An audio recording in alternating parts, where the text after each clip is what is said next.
go. Um, Wonderful. it's all you, Amir. Great. All right, friends, it's so good to see you again. Thank you for once again joining on a Sunday morning over there in Chicago for our second session of the Modern Tribes of Israel course. Last week, we really zoomed in on the last Israeli election. If you're following the headlines in Israel, we still don't know. It's been a week. We still don't know if there's going to be a government or another election. I'm joining you today again from my home in Kibbutz Nachal Oz on the border with Gaza. We had a bit of interesting weekend here as well. If you were following the headlines from Israel, there were almost 40 rocket launches over the weekend from Gaza to the Gaza border area. This is part of a broader security tension that actually originated in Jerusalem, but it spilled to our part of the country. And I did get one message from a person in this course asking me over the weekend if we are okay, because I did mention that this is where I live, and also that we're going to have, I think our last session is going to be about the Gaza border area. So I really appreciate the concern, and everything is okay. We had a bit of a wild night on Friday with all the rocket launches, but the most important thing is that our 1-year-old baby who sleeps in the safe room, she slept through the whole event, because if the rockets had woken her up, we would have demanded the IDF to completely obliterate Hamas. I mean, you don't wake a baby in the middle of the night without consequences. But because she slept through the alarms and everything, we decided to allow a ceasefire this time, and hope that things will remain quiet. But today we are not going yet to the Gaza border. We'll get there, as I said in the last session. Uh, Today, our issue that we're going to discuss is this kind of provocative headline that I chose: Tel Aviv and Jerusalem, Israel and Judea. As part of the main theme of this course, the Modern Tribes of Israel, where we discussed the divisions that make up today Israeli society, the issues, the challenges, the opportunities that define Israel in the 21st century, I'm going to focus on two big cities, actually the biggest cities in Israel, that define, I think, in the most interesting and thought-provoking ways, the different directions that the state of Israel could go to, the different visions that exist for what kind of country Israel should be. And in the previous session, we spoke a bit about how Israeli politics has kind of realigned itself over the last few years, moving away from focusing exclusively on the Israeli-Palestinian issue to other issues. And I spoke a lot about religion and democracy and the balance between them. And no two places in Israel represent this tension better than Jerusalem and Tel Aviv. I'll start with just these two pictures. Obviously, places that anyone who has visited Israel in their life recognize as well. On the left side of the screen, we are seeing here the beach of Tel Aviv leading into Yafo, or the Jaffa. This is a Shabbat morning in Tel Aviv, and the holy sacred place where the Tel Avivim go to do their religious ritual on Shabbat morning is the beach. In Jerusalem, we're seeing a very holy place on the right. We'll get to there in a second. But for people in Tel Aviv, what we're seeing on the screen is also a holy sacred site, the beach. And we're seeing people, in the swimsuits going into the water, cycling, just walking in the sun. In the background, we are seeing a church, one of the old churches of Yafo, which is a mixed city. You have churches and mosques and synagogues, which you also have in Jerusalem, by the way, also a city with religious presence of all kinds. And this is, I think, a very, definitive Tel Aviv picture. This is what Shabbat morning in Tel Aviv looks like. Now, on the right side of the screen, we are seeing another, a holy and sacred place, one of the holiest place, of course, to practicing Jews all over the world, the Western Wall, the last relic of our second temple. And we are seeing here people praying in the Western Wall. Obviously, a different atmosphere than the other picture. In the Western Wall, when you go to pray, in the main site, there is a separation between prayer area for men and prayer area for women.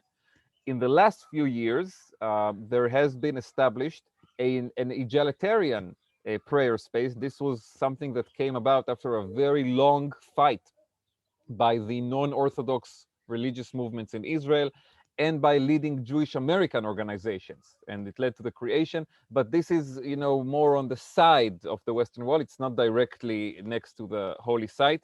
And this is a place that for most Israelis really represents Jerusalem. Jerusalem is, first of all, religious, holy city, city with 2,000 years or more, sorry, even more, 3,000 years of history. And so just by the two pictures, we are really setting up the agenda for today. I want to start, and we're going to talk a lot about culture and religion. I want to start, first of all, by, again, going to my natural field of elections and politics, but also I think it really explains well the differences. I took the time over the weekend, in between the rockets and the alarms, to try to calculate for you what the Israeli Knesset would look like if only Jerusalem and only Tel Aviv had the right to vote. If it was not the overall Israeli population, and we saw what that leads to, 4 elections and a deadlock and nobody can form a government, but if only Jerusalem or Tel Aviv could vote, we would have a very, very clear decision long time ago. Take a moment to look at these numbers.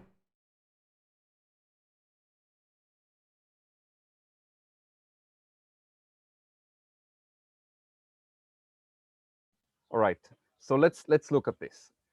If it was only Jerusalem electing the Knesset, the largest party would be United Torah Judaism, the Ashkenazi ultra-Orthodox party.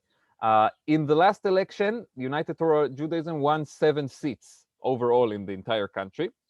In Jerusalem alone, if it was only that city that determines the results, they would have 27 seats. They would be the largest party, and we would have the first ever Israeli ultra-Orthodox prime minister. Likud, led by Netanyahu, would be the second largest party. It would be an important member of the Jerusalem government. And the third largest partner would be Shas, the Sephardic ultra-Orthodox party, which in the real election won 9 seats, and in Jerusalem would double its force to 18. And then there would also be 18 seats for religious Zionism and Yamina, the two parties that are affiliated with the national religious sector, Orthodox but not ultra-Orthodox. So if you combine together these forces, math was never my good thing, but I hope I got the final number right. You would have in Jerusalem 87 seats out of 120 for the religious right-wing pro-Netanyahu bloc, the one that failed to win 61 seats in 4 consecutive elections, right? We spoke about it, that the reason we went to election after election, and that right now we also aren't sure if there will be a government, is first and foremost Netanyahu's failure to get this group of parties, the Likud and all the religious, to more than 61 seats, to a majority. So in Jerusalem, they would have 87 seats combined. Now let's look at the Knesset of Tel Aviv. If Tel Aviv alone elected the Knesset, Yesh Atid, Yair Lapid's party, which received 17 in the election in the country overall, would be the largest party with 26 seats. There would not be any question that Yair Lapid would be prime minister if it was Tel Aviv. Labor and Meretz, that together in the country overall received 13 seats in the last election. These are the two Zionist left-wing parties. In Tel Aviv, they would have 35 seats.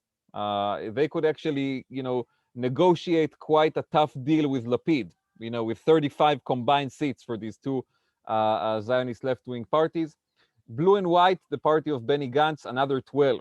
So theoretically, you could have a stable center-left government just with these 4 parties in Tel Aviv, Yesh Atid, Labor, Meretz, and Blue and White, which in reality, in Israel itself, together in the election won something like, almost 40 seats. In Tel Aviv alone, count the numbers, this is, 29, 47, and way over 60 stable government. But if you wanted to add on top of it, the 2 secular anti-Netanyahu right-wing parties, right? We talked about this in the previous session, that on the right now in Israel, there are also forces that are against Netanyahu and are opposed to his alliance with the ultra-Orthodox, New Hope, the party of Gideon Sa'ar, and Israel Beitenu, the party of Avigdor Lieberman, they would also get 10 seats together. And in Tel Aviv, you would have 83 seats for the liberal anti-Netanyahu bloc, not including the Arab parties that would also be represented because there is the Arab population in Yaffo. So again, the two cities, I go back for a second, in Jerusalem, 87 seats for the religious parties that are before the election were aligned with Netanyahu. And I see a question in the chat about Yamina, Naftali Bennett's party, which is not 100% with Netanyahu and also not necessarily against him. It's kind of in the middle. Even if you strike them out of the list, Netanyahu still has, Netanyahu and the other religious parties have 80 seats in Jerusalem. So just to give you a sense of it. And then Tel Aviv, a polar opposite. Now, in the United States, you are probably familiar with the divide in politics between urban and rural areas of America. And we see this in the last election cycles in a very clear way. There are these wonderful maps that you can see on all the American political analysis shows that basically show how in Chicago, in a relatively smaller landmass, you have this huge concentration of the blue color of the Democrats. And then as you get farther away from the cities, as you pass through the first ring of the suburbs, and then you get to the more far away suburbs, and then finally into the countryside, you have these large swath of red colored rural areas. In Israel, we don't have that kind of distinction really. In Israel, there are different areas that are urban and that are rural that can trend in either way. For example, when we will talk a few weeks from now about my part of the country, the Gaza border area, you will see very small kibbutzim, very small agricultural communities that are very much affiliated with the left. And then you will see larger towns that are much more supportive of Netanyahu. So we don't have in Israel at all an urban-rural divide. But we do have this very, very clear distinction between Tel Aviv and Jerusalem, the two largest cities in the country. If you had the colors red and blue to describe the different coalitions in Israel, Tel Aviv would be, as blue as the sea on a beautiful summer day, and Jerusalem would be, red like the anemones that come out in February. I mean, this is just a very clear divide. Between religion and politics, what explains these very, very different outcomes in the two largest cities in the country that, by the way, are only an hour away from each other, right? If you've ever done the drive from Tel Aviv to Jerusalem, well, of course, if you do it in the traffic hours in the morning, it can actually take 2 hours. But that's not how it's supposed to be. Between Tel Aviv and Jerusalem, it's 60 kilometers. When the road is open, it's a 1-hour drive. And now we actually have a very kind of a nice train that connects the two cities. I see, there's a question in the chat about the population of Jerusalem and Tel Aviv. And the numbers that appear in the chat are not, I think the Jerusalem number is kind of right. Tel Aviv, not so much. This seems to me more like metro area numbers. Tel Aviv and Jerusalem basically are not only the two largest cities, they also have around them the two largest metro areas in Israel. And both of them, if you count the cities and towns that surround them and that are part of the metropolitan area, can be somewhere around 1 million people each, which is, in terms of Israel, a country of 9 million overall, it's pretty impressive. Though in Jerusalem, you must remember there is something else. And maybe I'll get out of the slide for a second. Let's see if I can open a map here. Yeah, let's see. I'll open just Google Maps to show you what makes Jerusalem somewhat different here. The metropolitan area of Tel Aviv, and you see when I open the map, it shows you actually the metropolitan area of Gaza, because that's where I'm connected from. But let's zoom out here for a second.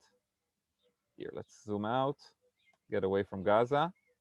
So obviously the metropolitan area of Tel Aviv is basically, the whole area here on the coast and around Ben Gurion Airport, and a lot of large cities here, Rishon LeZion, Herzliya, Petach Tikva, Ramat Gan.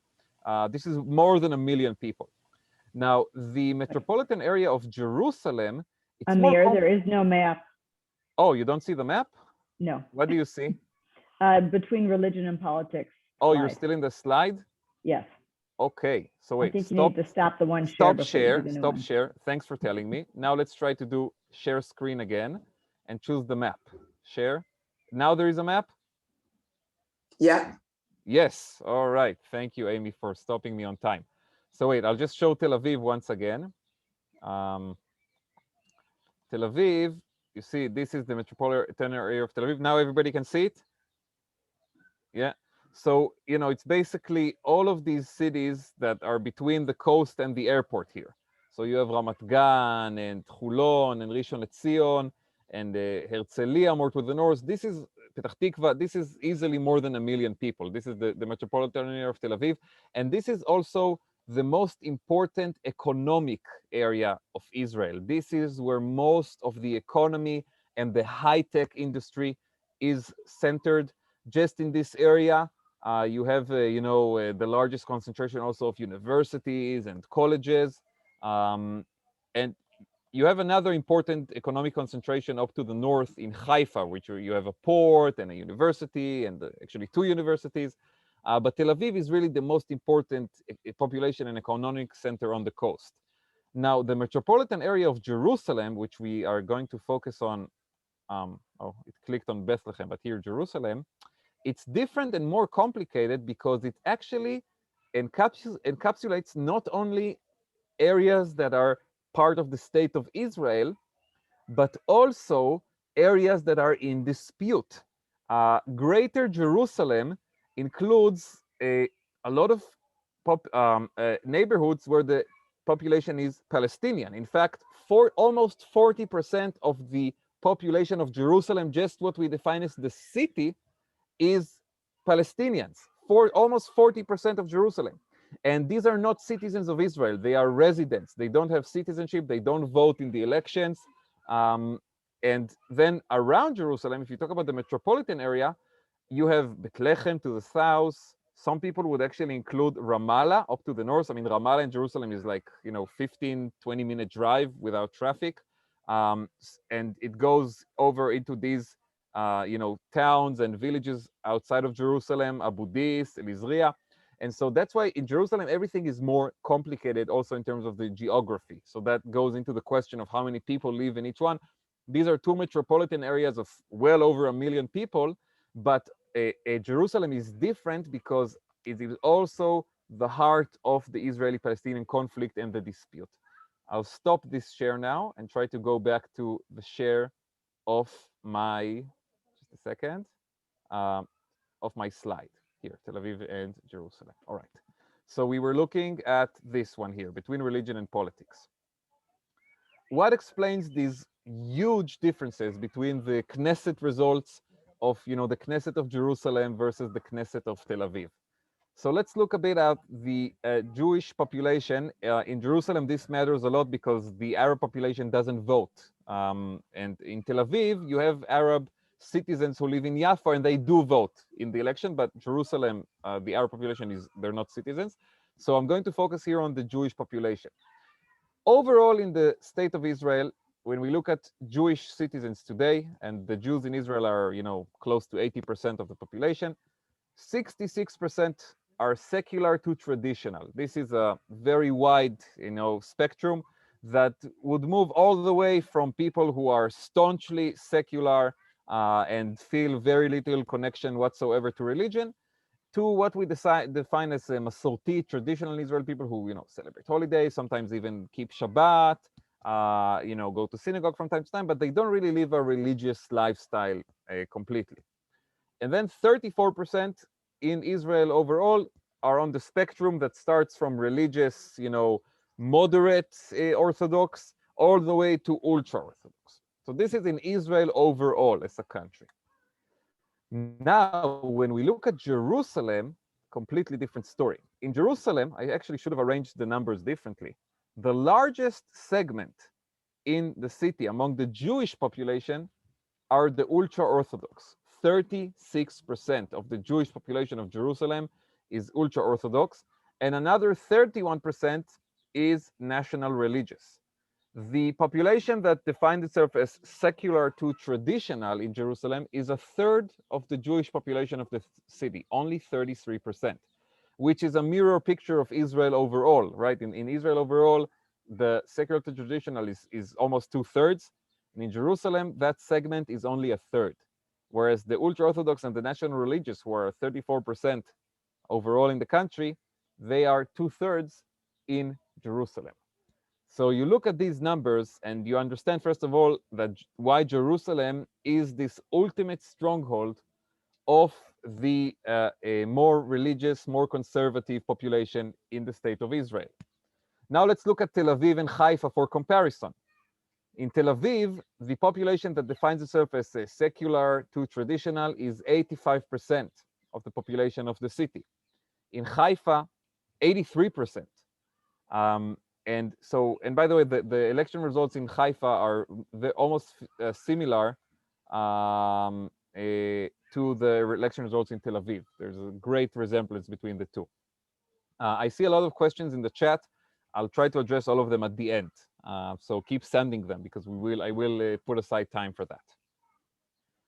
But if you accept the thesis that the main dividing line today in politics in Israel is actually around issues of religion and democracy, and no longer strictly on the Israeli-Palestinian conflict, this explains quite a lot, because you basically see here two large cities, two metropolitan centers that are home to about 1 million people, but with very, very different attitudes to the issue, first and foremost, of religious identity. And we can go back to the pictures from the start, and that explains some of it. Now I want to talk a little bit also about satellite cities, because this goes just beyond just Tel Aviv and Jerusalem. These are two cities that are centers of areas in Israel. And again, I don't want to go back to the map because I'm afraid that once again it won't actually show up and Amy will have to tell me that there's no map. But when we did see the map a few minutes ago, try to bring it from your mind, you saw around Tel Aviv this network of roads and cities, and around Jerusalem the same. And these are very, very different areas. And so one example, Givatayim, which is a city that is right next to Tel Aviv, just over the bridge, basically, a bit like, if you had, I don't know, New York and the parts of New Jersey that are across the river. In Givatayim, it's actually even more a part of, more anti-Netanyahu, more secular than Tel Aviv. 85% in the last election voted for the parties that are against Netanyahu and against the ultra-Orthodox control. Compare it to Bet Shemesh. Bet Shemesh is a city 20 minutes southwest of Jerusalem, and it is going in the last few years through a crazy expansion. There is actually a pretty large American community in Bet Shemesh of Olim, of Americans who made Aliyah to Israel. And so anyone who's visited Bet Shemesh, maybe you have friends or relatives, you know that this is a city that is booming and growing, and that growth is being pushed by huge immigration of ultra-Orthodox families from Jerusalem to Bet Shemesh. They are building, neighborhoods, one hilltop after the other, mostly for the ultra-Orthodox population. And in Bet Shemesh, 90% of the vote in the last election goes to the pro-Netanyahu bloc. So in the satellite cities around Tel Aviv and Jerusalem, the results are even more conclusive than in the two cities themselves. And I could give you, we could play with the numbers for hours, but I also want to get to your questions and, to other slides. So you'll have to believe me, this is just one taste of these differences. There are, however, some interesting exceptions. I remember when I was in the United States, in my previous role as the Washington correspondent for Haaretz, one of the most interesting places I got to visit in my travels was the city of Austin, Texas. I had the speaking engagements there, and I came over and I was expecting I'm going to Texas. This is a more conservative, Republican part of the country, very different than Washington, D.C., with the area where I was, living in most of my work. And I come to Austin and I say, wow, Washington, D.C. is a conservative, boring, city compared to Austin. And then I became accustomed to a phrase that I think was actually invented by Rick Perry, who used to be the Republican governor of Texas and later the energy secretary in the Trump administration. And he said, Austin is a blueberry in a bowl of tomato soup. Basically, you have all the red, areas around it, the Texas countryside, and then you have this blueberry in the middle, which is the town of Austin. And I really like this example. And you have these blueberries or whatever the other thing you would see also in the metropolitan areas of Tel Aviv and Jerusalem. I want to give you two examples, and I'll start. I will try to share the map one more time just to give you a sense. Let's hope that it works. Just a second. Share screen, Jerusalem maps. So I'll start. We have a map, Amy? Yes, we do. We're fine. All right. So I'll start with the example in Jerusalem. And this is a place that actually is really dear to my heart. It's the neighborhood of Bet HaKerem. You see it over here. This is a neighborhood in the western part of Jerusalem, very close to the Israel Museum, very close to the Knesset. I like it a lot because I lived there for 1 year as a student when I was studying at Hebrew University. And my younger brother and his wife live there today. My brother is a military doctor. He's an officer in the IDF and a doctor going to join soon a combat unit. Very, very important work, and we're very proud of him. He and his wife live in the beautiful, charming neighborhood of Bet HaKerem. This is an old neighborhood in Jerusalem, founded in the 1920s. Very beautiful Jerusalem stone houses with the red tiles. And it's considered today the last secular left-wing stronghold of Jerusalem. If you look at the results in the voting booth, where in the voting station where my brother and his wife went on election day in Bet HaKerem, it doesn't look like Jerusalem. It looks like Tel Aviv. Or looks like the voting station in my kibbutz. It's like, very strong majority for the parties that they oppose Netanyahu. If you go just one neighborhood to the south, to the neighborhood of Yefe Nof, which is a more religious neighborhood, it's already the result you would expect to see in Jerusalem. Netanyahu, ultra-Orthodox parties, but Bet HaKerem is Jerusalem's blueberry. Now, I'll zoom out again and I'll go to the Tel Aviv metropolitan area. And in Tel Aviv, so you have obviously, Rishon LeZion and Tel Aviv and Ramat Gan, but then you have Bnei Brak. I wonder if anyone here has been to Bnei Brak from people who are watching. But if you have, this is one of the most interesting places in Israel. 15 minutes, when there's no traffic, from the center of Tel Aviv, Rothschild Boulevard, the museum, all the coffee shops, all the marijuana smokers, all the people going to the beach, 15 minutes from there, you have a city with tens of thousands of residents that is completely ultra-Orthodox. Bnei Brak is one of the most dense cities in the country. It has many more synagogues than coffee shops, and in almost every neighborhood is affiliated with a specific, Hasidic group or ultra-Orthodox, some other, like a synagogue or a big rabbi.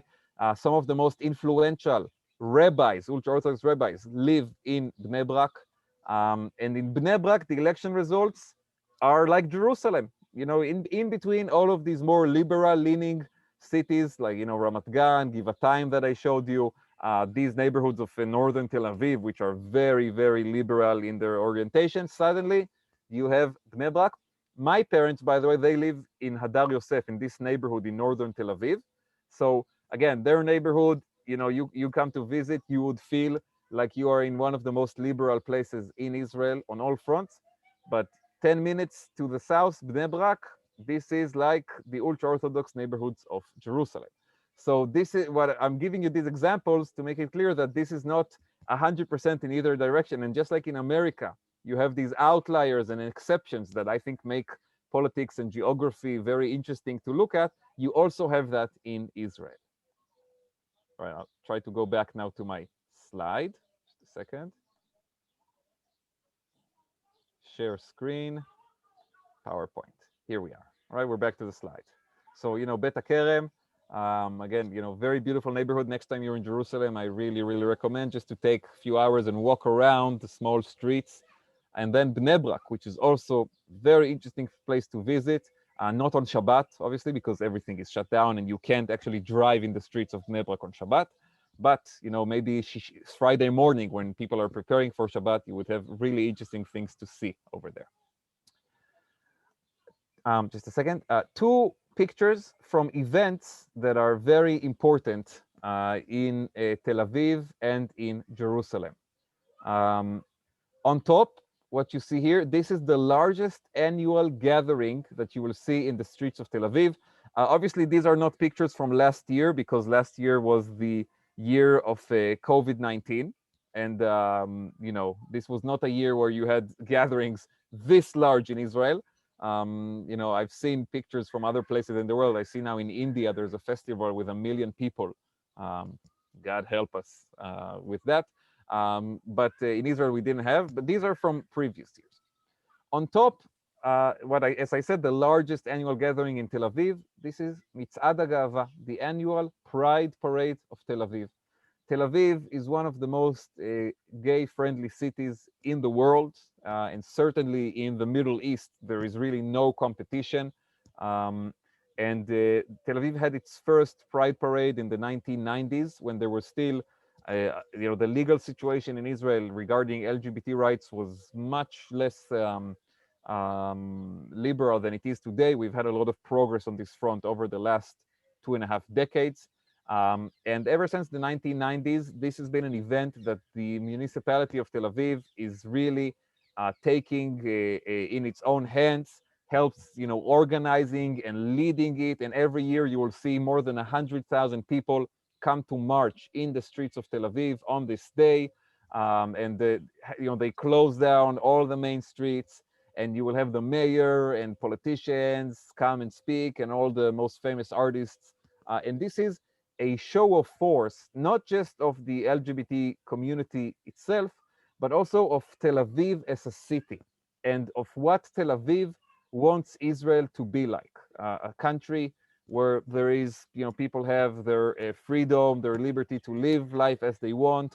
There is no discrimination against people because of their identity and because of their, any kind of personal life choices. And a place where people are happy and people can dress however they want, and you have people just marching together and really promoting this lifestyle. What we see on the bottom, these are demonstrations in Jerusalem a few years ago against ultra-Orthodox conscription in the military. Now, first of all, in the numbers game, you got to give it to the ultra-Orthodox residents of Jerusalem. They brought to these demonstrations more like 200,000 people. I mean, just look at this picture. This is a very powerful picture. These are huge demonstrations that were held in Jerusalem against an attempt to pass a law that never really materialized, that would force ultra-Orthodox men to serve in the Israeli military. As you might know, in Israel, the issue of military service is a very, very sensitive, and today it's becoming a really divisive issue. According to the law in Israel, every Jewish man or woman who reached the age of 18 have to join the military. Women serve 2 years, men serve 3 years. This is what the law says on paper. But in practice, very large segments of society don't serve in the military anymore. The largest in the Jewish population is the ultra-Orthodox sector. This is something that started in the 1950s when David Ben-Gurion decided to give several hundreds of ultra-Orthodox men who were considered very smart, very bright students in the yeshivot, in the yeshivas, exemption from military service. And Ben-Gurion's reasoning was, we are a Jewish country and we need a military to protect us, but we also need to have, Torah study. We also need to keep this tradition that really was part of life in the diaspora and is part of the Jewish identity. And it was supposed to be a few hundreds a year of geonim, of the geniuses, of the smartest, the most talented yeshiva buchers will get exempt. Fast forward to 2021, And we are seeing, en masse that people are exempt from military service. Of course, ultra-Orthodox women are also exempt. And we are looking today at a situation where today in Israel, when people, who are 18 years, every time we get to a new, draft of 18-year-olds, just over half of the population enlists. Something like not even 51%, like literally 50 point something percent of the 18-year-olds in the country are called to service. Because if you look at ultra-Orthodox Arab citizens, the Druze population, of course, the men serve in the military, but others in the Arab sector are exempt, and all kinds of other situations. And so this is one of the divisive issues that we're seeing today, one of the challenges for our society, because we have a model of the people's military. The IDF is the people's military, tzva ha'am, and we have conscription that is supposedly for everyone. And the military is supposed to be this kind of melting pot. But how do you justify over time a situation where basically only half of the 18-year-olds in the population actually go to the military? And soldiers don't get paid a salary for their service. It's voluntary in that. It's not voluntary, it's mandatory. You have to serve. And so this is becoming a huge problem. And for the ultra-Orthodox, this is really a fight over their entire way of life, because their leadership, the rabbis, the members of Knesset they really believe that if they are forced to join the military, this will break the world of the yeshivot. It will lead to a collapse of the yeshivot, because from the military, this is their main fear, these young ultra-Orthodox men will transition into more integration in general Israeli society. The military is a place where Israelis can meet people from different backgrounds and different places and values. And there is this fear that if there is conscription for the ultra-Orthodox men, the entire system that is built today around the yeshivot will break apart. And so for them, this is a demonstration that you can see they brought so many people out, because it's a fight for their entire way of life. Over time, there is a big question, and people are asking here in Israel, how can we keep together these two very distinct societies that we are seeing emerge out of Tel Aviv and Jerusalem? And what really binds us together? And there is a lot of discussion in the public arena in Israel about worrying similarities between what we are experiencing today and lessons from our history. And of course, anyone who knows the history that we have, in the Bible, one of the most traumatic events that is described there is when the kingdom of Israel that existed under kings Shaul and David and Shlomo, Solomon, broke apart into two different kingdoms, the kingdom of Judea and the kingdom of Israel. And this is what started the process of the basically entire collapse and the loss of the presence in the land, and basically the creation of the diaspora. And this is I'm not going to go into a Bible story now, but if you want to read it over the weekend, it's a really interesting story. I really recommend. But if we look at the geography, it is interesting to see that the kingdom of Judea was basically centered around Jerusalem, and it was a mountainous area. And you had Jerusalem, you had the areas of the Judean desert, cities like Beersheba, Hebron, and all the way here basically until you reach the area where I live, which was then the Philistines, the southern coast. This is Ashdod, Ashkelon, Gaza. The kingdom of Israel, which was the northern one, had a very, very strong presence along the coastline, including, this is exactly here, the border of it, the area of Yafo. Tel Aviv did not exist back then, of course. Tel Aviv is a completely modern city. It was only founded in the late 19th century. And this is another big difference between Jerusalem and Tel Aviv. Jerusalem is a place where you feel the thousands years of history, whereas Tel Aviv, there's like the sense that it came out of the sand one day. But historically, Yafo and the areas that is today the Tel Aviv Metropolitan area was part of the Kingdom of Israel, along with Haifa over here. Haifa is this finger that's pointing into the sea, and all of the coastline. And one of the fears that you do have today in the discourse in Israel, although some people don't see it as a fear, some people actually look at it as a solution, but I'm not part of that group. I am worried about it, is that we are maybe splitting again into these two different kingdoms. I'll move from this map, the historical map of the Kingdom of Israel and Judea, just a second, once again, to the modern map. Let's try to do another screen share here. Share screen, and here Google Maps. Here we have it. I'm not going to ask Amy this time. I know we see it. And so we see once again, you have this very big area around Jerusalem, and it's also a lot of what we call the settlements, which today, just to give you an understanding, we are talking today in these settlements in the West Bank about hundreds of thousands of Israelis. These are not small, well, some of them are, small isolated areas, but you have Ma'ale Edomim right here next to Jerusalem. This is, a city of tens of thousands of people. You have, here the area of Gush Etzion. These are a lot of different communities, very beautiful area of the country, by the way, right next to Bethlehem.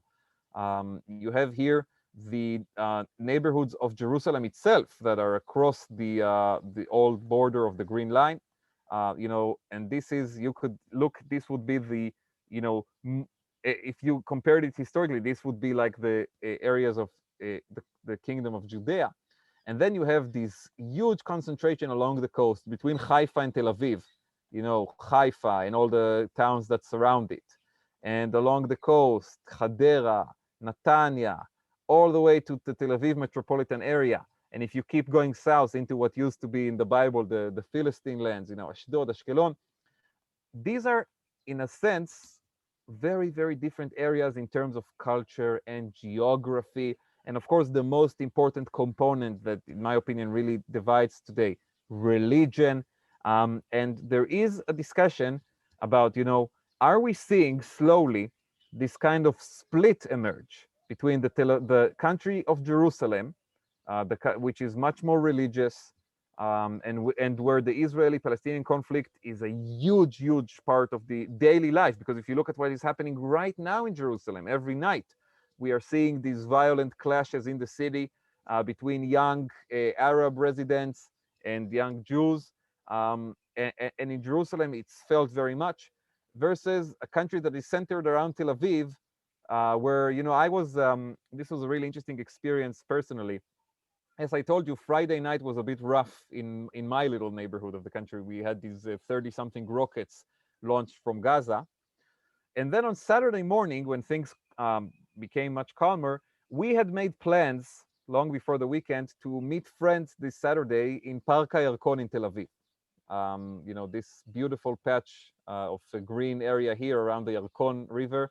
Again, next time you're in Tel Aviv, really strongly recommend to take, bicycles. You can rent these bicycles in Tel Aviv and just drive along the, ride along the Yarkon. You can go from the origins of the river all the way to the sea. But we were sitting with our friends here in beautiful Park HaYarkon, and just thinking, we are an hour away from our home on the Gaza border, and this is like a different world. This is like a different reality. We just came from a place where people were sleeping in bomb shelters overnight. But here in Tel Aviv, everybody's out in the park and in the beaches, and families with kids, and people are roller skating with bikinis. It's just such a different kind of atmosphere. And so there is this discussion about, are we seeing a split emerge between these two very, very different places? Of course, the challenge, in my opinion, of any government that will be formed in Israel, and hope a government will be formed at some point at least. I'm going to stop this share one more time and go back to my slide, just a second.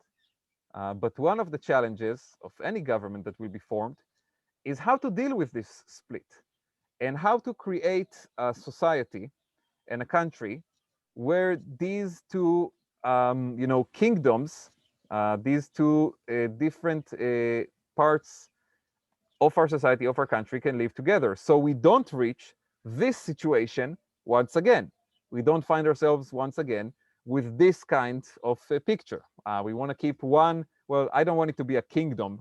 Some people are, I think, are more interested in that. But, the democratic and Jewish state of Israel, united and strong and benefiting from all the different segments that are living here, and not see this split emerge again. This is one of the challenges, in my opinion, that any new government will have to deal with. And I think what we are seeing, instead of having a new government that will deal with this problem, because of this problem, no government is being formed.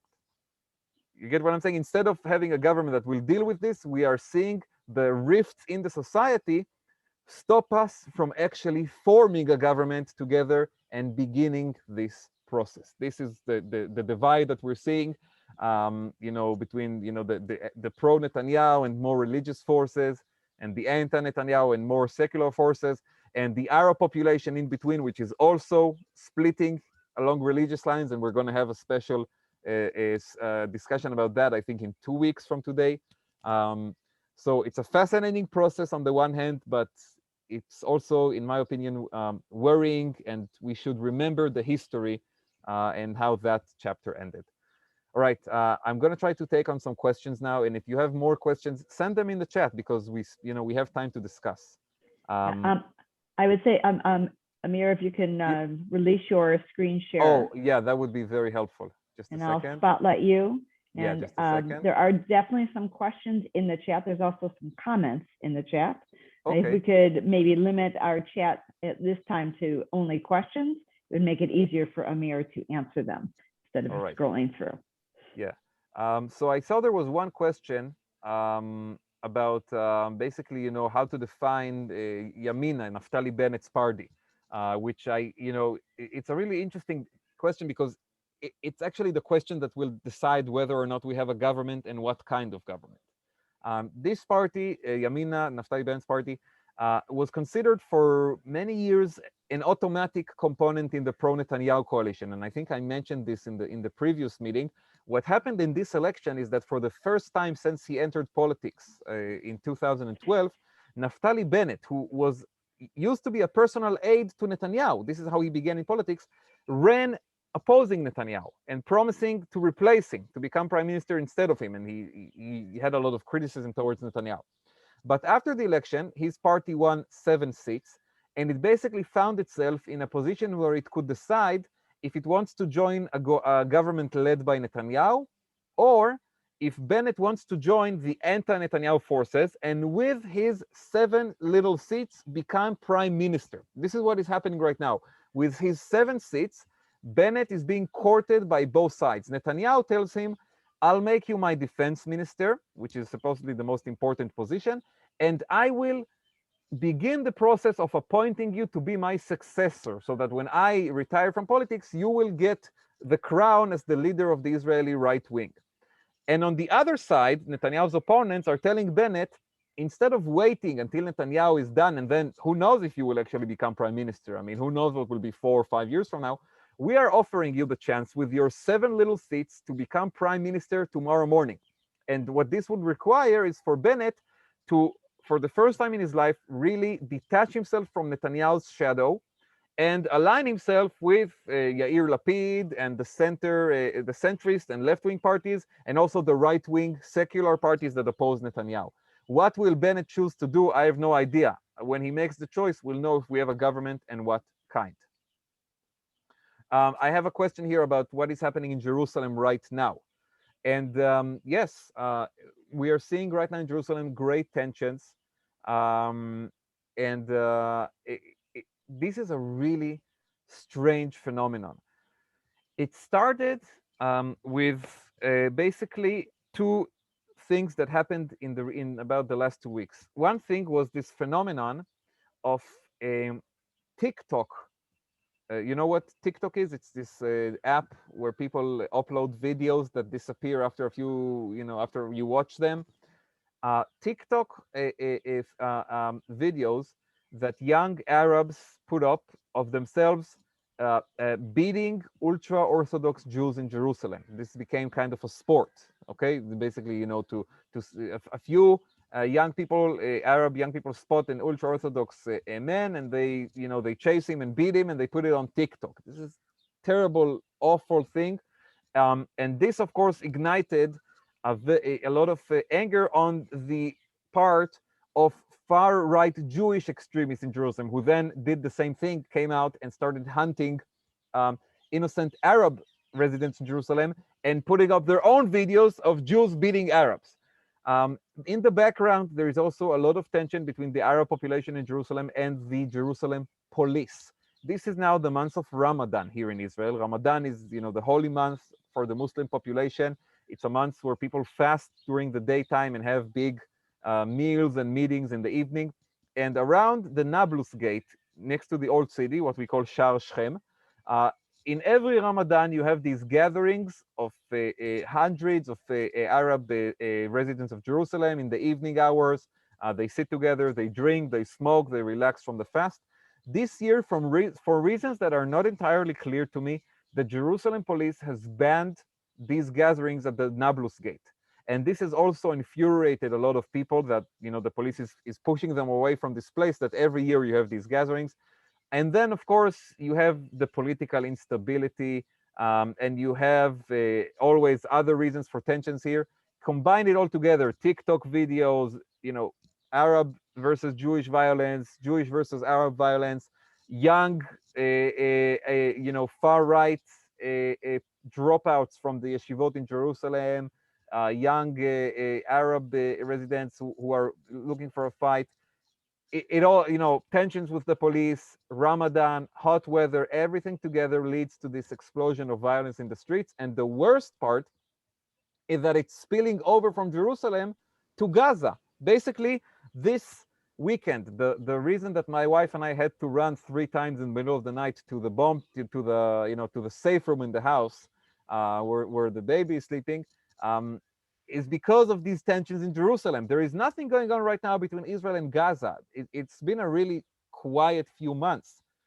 Gaza, they have their own problems. They have a COVID outbreak over there, and they need to deal with that. But the tensions in Jerusalem, Hamas basically said, we are not going to stand by and do nothing when our brothers in Jerusalem are under attack. You know, and again, these videos of the violence that is coming from the Jewish side this time are you know, spreading in Facebook and WhatsApp and all the social media, just like the videos showing Arab violence against Jews is spreading in the Jewish population. This could be one day a study case about social media and political violence, but the problem is we are living it right now. There is a question here about ultra-Orthodox and vaccines in Israel. Wait, Amir, before you get off of this question, it seems that Netanyahu has been calling for calm on both sides, and that has opened him up to severe criticism from the right. And, you know, in his quest to remain in office, this may be hurting him even more. Is that true? So Netanyahu put out a statement last night about this violence in Jerusalem. He didn't, not about Gaza, and he said, I call on everyone to be calm, just what you said. And now Bezalel Smotrich, the leader of the religious Zionist party, the far-right party that Netanyahu doesn't have a government with, today he put out a statement. He said, after days when Arabs have been attacking Jews in Jerusalem, Netanyahu is calling on both sides to remain calm. Maybe he shouldn't be prime minister anymore. Now, of course, this is a very one-sided description of the situation from Smotrich, because it has, I mean, from my reading of it, I think the violence started with these Arab young people attacking the ultra-Orthodox, but ever since it's been a pretty even distribution of the beatings and the videos. But Smotrich said, you know, after days of violence from the Arabs, this is what Netanyahu says, and basically threatening him that Smotrich will not support him as prime minister. Now, of course, Smotrich doesn't really have anywhere else to go. What is he going to do? Make Yair Lapid prime minister?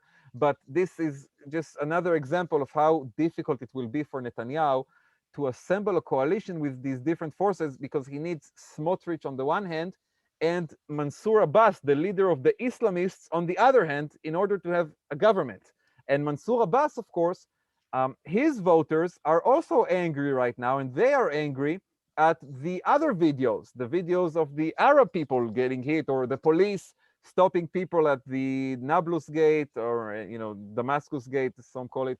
So this is a very, very complicated situation to handle, 100%. And I got to tell you, here in the Gaza border area today, it's been completely quiet. There's been no rocket launch in the last 20-something hours. But we are following the news from Jerusalem, because our concern is that if the religious tensions in Jerusalem heat up again and there is more violence tonight, it will lead to another round of rockets over here. I'll try to take just one or two more quick questions that have to do with the ultra-Orthodox. Did the ultra-Orthodox participate in the vaccination process? Yes, they did. And I have to say there was a lot of criticism in Israel during the COVID year against the ultra-Orthodox leadership, the rabbis, the politicians, for their disregard of the COVID regulations in terms of, gatherings and masks, and the schools. This was the greatest anger. People sat at home with their kids when the schools and the daycares were shut down, and had to work from home with the kids at home for months. And the ultra-Orthodox leadership basically opened the schools against the regulations, against the law, and the police didn't do anything about it. So there was a lot of anger. But on the issue of vaccines, I do think that they deserve praise, because there the rabbis actually acted very well, and they told everyone, go and get a vaccine. And so this has been very helpful in mitigating and basically killing COVID in Israel. I mean, we have in Israel a few dozens of COVID cases every day in the entire country. I think over the weekend we had the first day with 0 death cases from COVID. And so on the vaccination front, we have seen a responsible reaction from the ultra-Orthodox leadership. And then there is a question about conscription and military service. How are we going to deal with this? One suggestion that has been made is to realize that the ultra-Orthodox are not going into the military, and neither are the Israeli Arabs. And it's time to find a different solution, and that solution is to move away from the romantic and beloved vision of a people's military, Tzva Ha'am, and make it a professional military, which is voluntary and people get paid. But this is a very controversial suggestion. I don't even know personally if I'm in favor of it or against it. I see the argument in favor of it because the situation right now is a bit ridiculous. People here, have to serve, and in other places they don't. On the other hand, giving up on the IDF as the melting pot, as Tzva Ha'am, is a huge change in Israeli society. And it could have repercussions that we're not thinking about, especially if we're talking about the divisions that already exist in the country. The IDF is one of the last places where people do meet each other and do get along with people who are different from them. I had in my unit, I came from Tel Aviv. I was living back then in Tel Aviv, very secular, liberal, left-wing area. And I met friends from Likud strongholds in other parts of the country, from religious communities, from the Druze population. I have my best friend to this day from the military. If I get stuck in my car at 3 in the morning, I'll call a friend from service that I haven't seen in 5 months, and I know he will come and help me. And the same the other way around. This is the military has a very, very important place in how we build our society and how we build our relationships. But it is a problem. It is a problem. And the last question, the divisions I mentioned, or what the elections have been about, Netanyahu, yes or no, and the balance of religion and democracy. I think I'll end, and maybe the rabbi has some comments to make, but this has been my spiel for today. This is, again, thank you for an amazing talk. I just would say, since everything comes back to television, if you're interested in seeing kind of an Israeli portrayal of the Haredi issues in the army, there is a television show called Kippat Barzel that is now, you can see in English with subtitles. It's called Commandments, which you can watch on Netflix. And you get a real sense of what the army is about. I know it's not an exact portrayal, but it's interesting to watch Israeli television because they're also looking at issues that we're talking about in a very kind of a more entertainment focused way, but it's worth watching. It's called Commandments.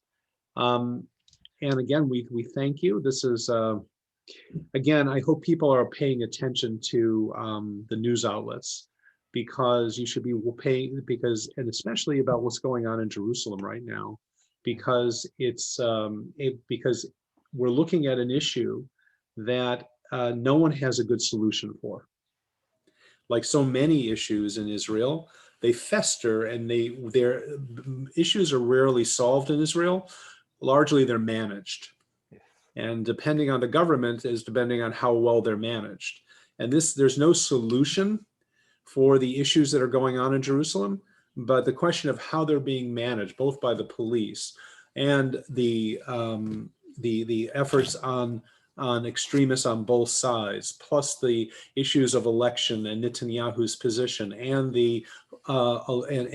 those who are looking to gain office, all of that is converging, and how this issue is being managed. And again, we thank you, Amir, for another amazing lecture, and we look forward to being with you next week. Absolutely. Thank you so much, Rabbi. And I'm putting my email. There's been a request. And I want to apologize. I didn't answer to everyone who sent me emails last week. It was a bit busy, but I'm seeing the questions. And if I don't answer, I'll try to address later when we meet. But feel free to send me questions or comments or issues for improvement for the next meetings. And again, thank you, everyone, and have a wonderful Sunday. One last thing. Can you make the slides available to Amy? Yes, I will send Amy the because I think a lot of us would benefit from being able to look at them again. So will do. And the recordings are on the website the day after, so the slides are in the website as well. So. All right. All the best, everybody. All right, friends. We'll see you next week. תודה רבה. תודה רבה. שבוע שקט. שבוע טוב. שבוע טוב. שבוע טוב.